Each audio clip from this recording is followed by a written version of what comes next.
Hi, my name is Ms. Curtis, and I want to welcome you to Back to School Night.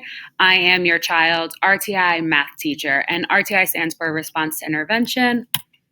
A little bit about me. I am a math and special education teacher here at Rutherford. I've been here for 5 years. I couldn't imagine teaching anywhere else, and I'm just so happy to be back in the classroom. A little bit about the goals and objective of RTI is to get your child to improve their overall math grade, whether they're taking Algebra 1, Geometry, or Algebra 2, to learn problem-solving strategies. Standardized test prep is a big focus in this class, so hopefully to avoid any test anxiety and kind of get them used to test-taking strategies. And then overall to hopefully get them to enjoy math or at least not hate it. The way that the class is structured is they sign on to attendance, whether they are virtual or in school. It is always posted in Google Classroom. The test prep question of the day, that is a question from either the NJSLA, PARC, or SAT, ACT, and I'll go a little bit more into how those are graded, but we do one every single day. IXL Diagnostic is a huge part of this class. They do it in math and in English, and I'll go a little more into how we use it to drive instruction and to individualize instruction with them. Homework help, a goal is to get them to have 100% completion in their math classes with homework. So this basically is like an ideal study hall where they can get all their math work done and have a math teacher to answer any questions that they might need.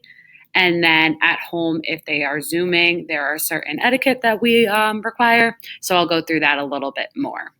Additional resources that I just want to make you aware of, the Rutherford Public Schools site, it has all the teachers' emails that you need and our homework site, which is linked to Google Classroom. So if there's an assignment up across the board for any of the classes, you can check the teachers' homework sites and you would see it there. The students are familiar with Google Classroom. That's where they can see most of their assignments, and they have access for all of their classes. So a little bit about the class and grading. So test prep of the day, we do every day. I do now on Google Classroom. So it's the same whether they are remote or in school. They answer a question.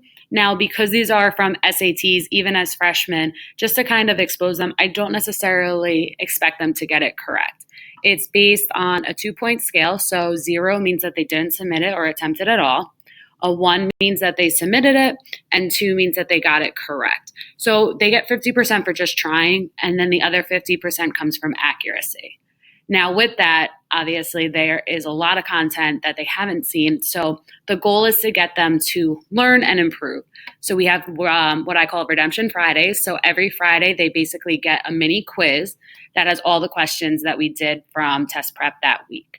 So the way Redemption Friday works is that they answer all of those questions again after we go over them, and they get a second shot at it. If they get it correct, they get that other 50% that they might have gotten wrong back, so they're at 100.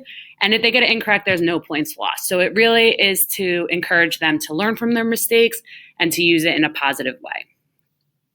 For homework, I don't give homework for RTI, but I do look at their classwork for Algebra 1, Geometry, and Algebra 2 because that is something that they're supposed to be utilizing RTI time for.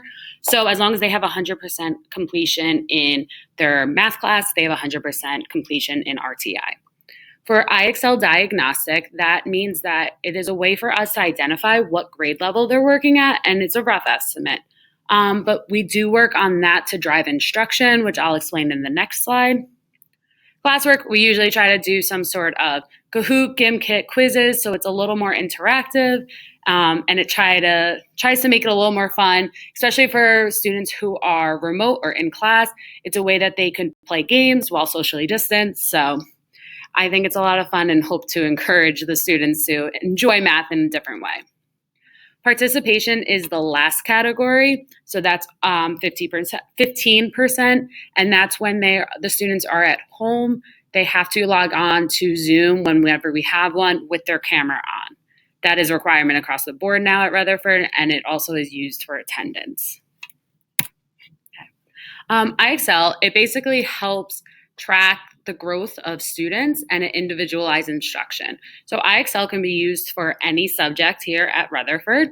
I think it goes up to like pre-calc. So the students can use it to review skills RTI focuses on the diagnostics part. So right now in all their math classes, they are currently doing what's called the diagnostic. So it basically narrows down questions from K through 12 until you see that they're what their levels are. So it breaks it down. You can see on the right-hand side of this slide to different math domains, so fractions, algebraic thinking, a bunch of different things, and it gives them sort of a number. The goal of this class is not what number you started at, but where you end up. So at the end of each month, we're going to reevaluate and personalize instruction and try to make that number go up. So they are graded on their improvement and their effort and their time spent on it. Lastly, I just want to talk about some extra help available. Even if I don't have your child in my math class, I am available for extra help before school in room 112 in person. After school, every day we offer a Zoom. So from 1:17 in the afternoon to 2:32, we are on Zoom. The child can click on Google Classroom, the link there, and I'll be able to help virtually. They can share their screen if they're struggling with, let's say, their math homework, or I can share a screen and do a mini lesson with them. National Honor Society will also be offering help via Zoom once that gets started if your child prefers peer-to-peer instruction. As a parent, I recommend that you consistently look at Parent Portal. That's where you can see all grades, comments, missing assignments, and that you can encourage your child to advocate for themselves. And with that, I encourage the children to advocate for themselves through emails. A lot of times I make mistakes. I know other teachers do too. And with all of this, there's things all over Classroom, all over in-person, virtual. So if you see something that your child may have said, I completed it, have them send an email. My email is scurtis@rutherfordschools.org. And you can reach me there if you have any questions or concerns. And I just look forward to working with your child. Oh, yeah. Thank you.